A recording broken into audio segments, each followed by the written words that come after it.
Sur l'invitation, nous avons écrit est-ce que vous avez déjà rencontré un corsaire? Il s'agit de l'arrière petit-neveu de Robert Surcouf. Je suppose que vous connaissez le corsaire malouin de grand renom, Robert Surcouf. Je voudrais qu'il nous parle un peu de son aïeul, et puis qu'il nous parle aussi de l'aventure extraordinaire qu'il poursuit depuis 40 ans et qu'il compte poursuivre encore de longues années à travers le monde, à travers les mers, où il part à la recherche de trésors enfouis sous l'océan, et puis aussi maintenant, je crois, les trésors sur Terre. Merci beaucoup. Tout à fait, effectivement. Bon, d'abord, bonjour à toutes et à tous. Je suis ravi d'être de nouveau à Monaco, parmi vous. Effectivement, c'est vrai, quand on s'appelle Surcouf, que l'on est de la famille, non pas un descendant direct, parce qu'il n'y en a plus aujourd'hui, mais arrière petit-neveu quand même, du grand Robert Surcouf, puisque je descends en ligne directe de son jeune frère Noël, qui était également corsaire avec lui. Et c'est vrai que toute mon enfance, j'ai été bercé par les histoires d'abordage. J'étais entouré de maquettes de bateaux, j'étais entouré de peintures représentant des scènes d'abordage, etc. Alors c'est sûr que l'inconscient d'un jeune enfant est effectivement remué par tout cela. Et j'ai essayé de savoir pourquoi mon illustre aïeul capturait ces navires des compagnies des Indes anglais, parce qu'il y avait à bord des denrées extrêmement précieuses, non seulement du thé, des épices et des étoffes très rares et chères, mais également de l'or, de l'argent, des bijoux, et que ces navires coulaient effectivement par centaines et centaines, et qu'au fond des mers, il y avait des trésors extraordinaires qui faisaient partie en fait d'un patrimoine qui appartient à l'humanité et qui était là, qui attendait simplement qu'on aille les récupérer. Alors pas n'importe comment, bien sûr, pas dynamiter des épaves ou récupérer ça, mais les récupérer avec une technique très très éprouvée, la technique de l'archéologie sous-marine. Mais je voulais faire ça à titre privé. Donc je me suis lancé il y a maintenant, effectivement, comme disait Joël, une quarantaine d'années déjà. J'avais une autre activité, j'avais monté une grande agence de photos et d'illustration dans la publicité. Et puis un jour, j'ai eu envie d'autre chose, j'ai eu envie de liberté, envie de retrouver les traditions familiales sur la mer et autres. Et j'ai commencé par chercher donc ces fameuses épaves de galions espagnols dans les Caraïbes, bien sûr, mais également les navires des compagnies des Indes, alors portugaises, hollandaises, anglaises, françaises, sur toute la route des Indes orientales cette fois-là. Et donc j'ai commencé effectivement, année après année, à accumuler des informations avec des archivistes, spécialisés chacun dans une période déterminée. Et donc j'ai constitué comme ça, si vous voulez, un groupe qui m'a suivi pendant des années, et j'ai découvert, j'ai remonté 7 épaves, j'ai découvert plus d'une dizaine d'épaves très intéressantes, des épaves donc de ce qu'on appelle la période post-médiévale, c'est-à-dire entre Christophe Colomb et la Pérouse, des 16e, 17e, 18e siècles. Et ce sont des navires qui sont extrêmement riches. Alors riches, bien sûr, riches en métaux précieux, de l'or, de l'argent, etc., des bijoux, mais pas que ça, riches en histoire, riches par l'accastillage, par tous les instruments de navigation de l'époque que l'on retrouve. Et chaque aventure, chaque expédition est différente. Souvent, les journalistes me demandent « mais quelle est l'épave que vous préférez ?» Et je leur réponds une réponse non pas de breton, mais de normand, en leur disant « vous savez, c'est comme si vous me demandiez quel est mon enfant que je préfère. Chacun est différent, je les aime tous, mais c'est à chaque fois une aventure différente et extraordinaire. » Voilà. Alors en gros, comment je suis arrivé, si vous voulez, à m'intéresser aux richesses de la mer. Alors, d'après nos études en archives, et j'ai travaillé, comme je vous le disais, avec plusieurs archivistes depuis maintenant une quarantaine d'années, nous avons répertorié 40 000 épaves potentielles, ce qui est un chiffre assez correct, parce que je dirais que presque le destin de chaque navire était de devenir une épave à l'époque. Donc, en fait, disons 40 000 épaves de navires avec des richesses, avec des trésors à bord. Donc, et aujourd'hui, on peut considérer que, d'après toutes les recherches qui ont été faites depuis une cinquantaine d'années sur les épaves, environ seulement entre 10 et 15% des épaves ont été retrouvées. Donc il y a encore un potentiel énorme. Robert Surcouf lui-même a perdu des trésors en mer? Alors Robert Surcouf n'a pas vraiment perdu le trésor en mer. La seule fois où il a vraiment, je dirais, contribué à un trésor potentiel au fond de la mer, c'est quand il est revenu, après avoir capturé en octobre 1800 le Kent, un fameux vaisseau extraordinaire, qui était tellement disproportionné par rapport à son propre navire, qui s'appelait la Confiance à l'époque, que pour monter à l'abordage, ces marins étaient obligés de grimper le long du mât et de monter sur la vergue du mât de misaine pour sauter sur le pont du navire anglais, vous voyez.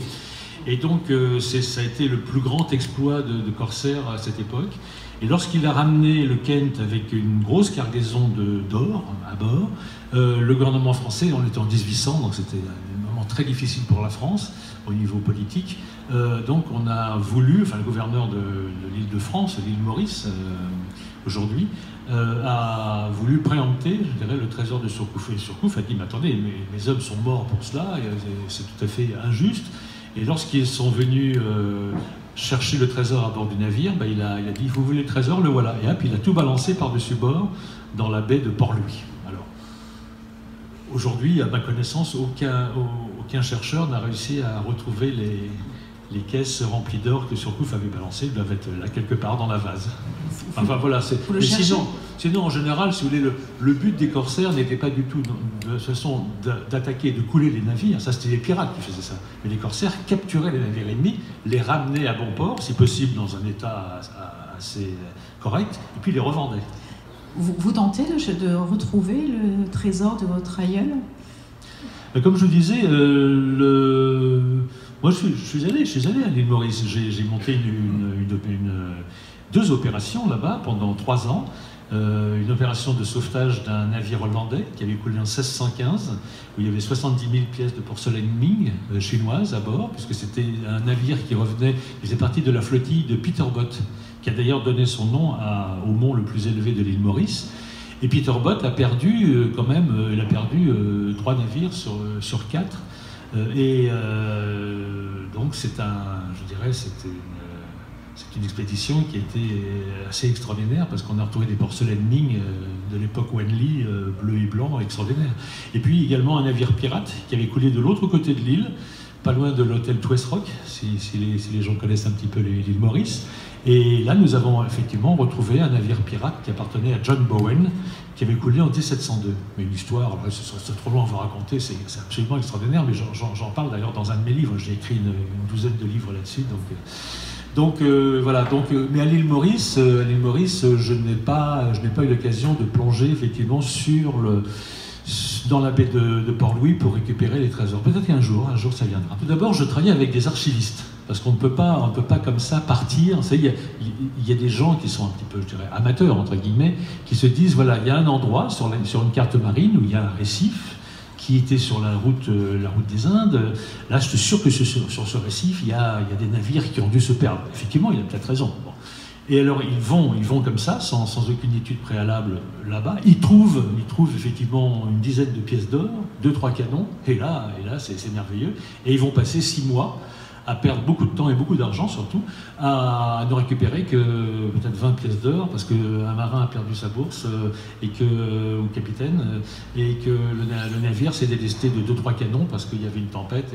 Donc il faut toujours partir sur des informations extrêmement solides, avoir des archivistes qui vous amènent un dossier en béton, qui disent, voilà, à tel jour de telle année, il y a eu effectivement une perte. Voilà les rapports de l'amiral, de la flotte, voilà les rapports qui ont été donnés. Alors, par exemple, pour les navires espagnols, c'est la Casa de Contratación de Séville qui réunissait tous les rapports. Et aujourd'hui, il y a des rapports extraordinaires que l'on peut lire, enfin que mes archivistes peuvent lire, par exemple à l'Archivo de India de Séville, mais à Simancas, à Madrid, à Cadix. Il y a énormément d'informations.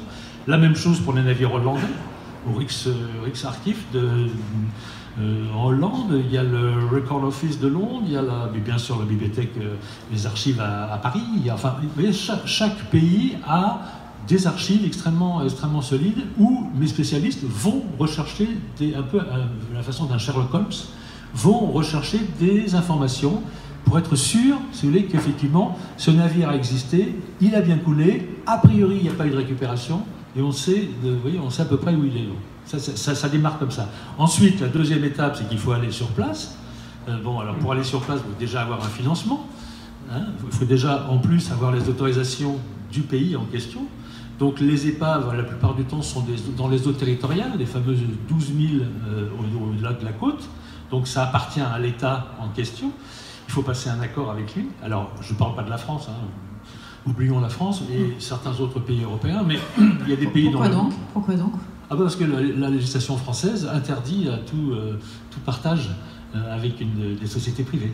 La loi prévoit qu'il y aura une indemnité qui sera donnée, etc. Mais j'ai fait l'expérience. Hein. Je suis le seul en France, à ma connaissance, à avoir signé en 1987 un permis, directement d'ailleurs avec François Letard, qui était ministre de la Culture à l'époque, prévoyant un partage sur, parce que j'assurais tous les frais, bien sûr, des frais énormes. J'avais un navire de 52 mètres de long avec 35 personnes à bord. Vous voyez, enfin, bon, c'était une très grosse opération. Et j'offrais cela à la France.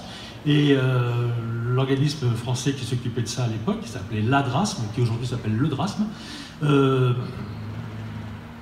n'acceptait pas, si vous voulez, qu'un groupe privé puisse effectivement avoir une part importante, bien qu'il finance toute l'opération des trésors. Donc, lorsque j'ai passé cet accord avec le ministre de la Culture, la DRASM a tout fait pour cisailler mon projet, et je me suis juré que depuis ce jour-là, plus jamais je ne travaillerai avec la France. Malheureusement, je m'appelle Surcouf, je suis français, je connais énormément d'épaves le long des côtes de métropole, mais également aux Antilles, ailleurs, hein, dans toutes les colonies, les ex-colonies françaises et autres, outre-mer, et malheureusement, je ne peux rien faire en France.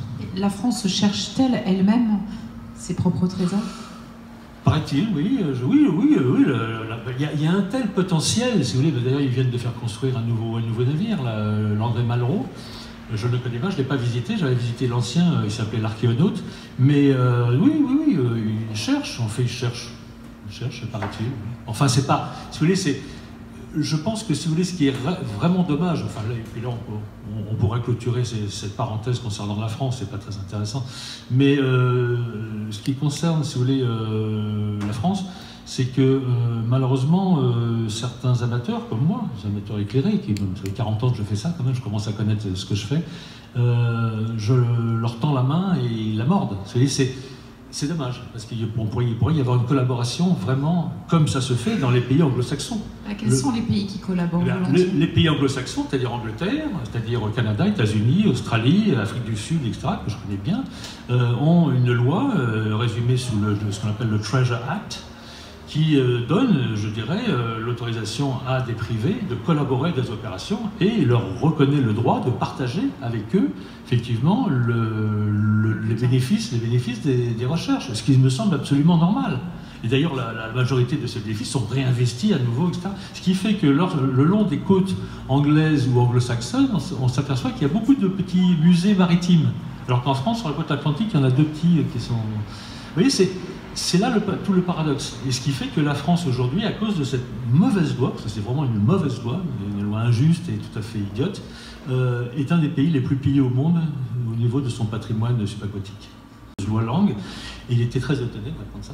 J'ai eu un jour l'occasion d'être assis à côté de lui lors d'un déjeuner, lors du salon du livre de Nice, et je lui ai appris ça. J'ai dit, vous savez qu'il y a une loi qui porte votre nom, qui s'appelle la loi Lang, qui partait d'un bon principe au début, mais qui malheureusement a poussé les Français à piller, et aujourd'hui c'est dramatique. D'accord, parce que finalement, les pilleurs, les chercheurs d'archéologie sous-marine ne disent rien à personne. Ne déclarent plus. Il y a de moins en moins il y a de plus en plus, si vous voulez, de plongeurs dans le monde, en France en particulier. Il y a de plus en plus de gens qui découvrent, il y a de moins en moins de déclarations, de découvertes. C'est quand même assez bizarre. Avec les pays anglo-saxons, le deal, c'est quoi, 50-50? Si vous voulez, par exemple, un exemple, moi je m'intéressais récemment, avant la loi de juillet, parce que maintenant il y a une loi en juillet 2016 qui est passée en France, qui applique les mêmes principes idiots que les principes maritimes, maintenant au trésor terrestre. Ce qui dit que tout ce qui est, je dirais, trésor terrestre, entre guillemets, appartiennent maintenant à l'État. C'est que même chez vous, vous trouvez quelque chose d'extra. Avant, vous aviez le droit à une part effectivement, du trésor découvert, etc. Maintenant, tout appartient à l'État. C'est une aberration terrible. Donc, ce qui fait que, si vous voulez, les gens, maintenant, non seulement pillent les trésors sous-marins, mais également pillent les trésors terrestres sans vergogne. Alors, je m'intéressais beaucoup, je disais par exemple, aux trésors vikings. Parce qu'il faut savoir que pendant au moins une trentaine d'années, bon, les Vikings étaient installés, alors non seulement à Noirmoutier, mais tout le long de plusieurs petites îles entre l'océan et Paris. Et c'était des îles qui étaient en fait des bases. C'est-à-dire qu'ils allaient faire leur razzia, ils revenaient, la plupart enterraient des trésors, repartaient après, etc. Beaucoup sont morts, beaucoup de trésors sont restés là, et ça m'intéressait beaucoup de faire des recherches archéologiques donc, dans ces îles-là.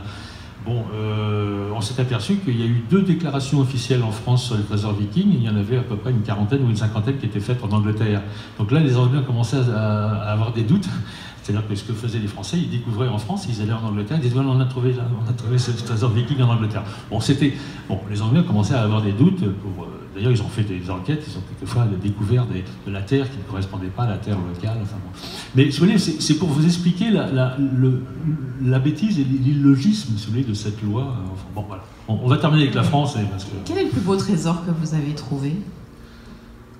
Comme je disais tout à l'heure, vous me demandez quel est le plus beau de mes enfants.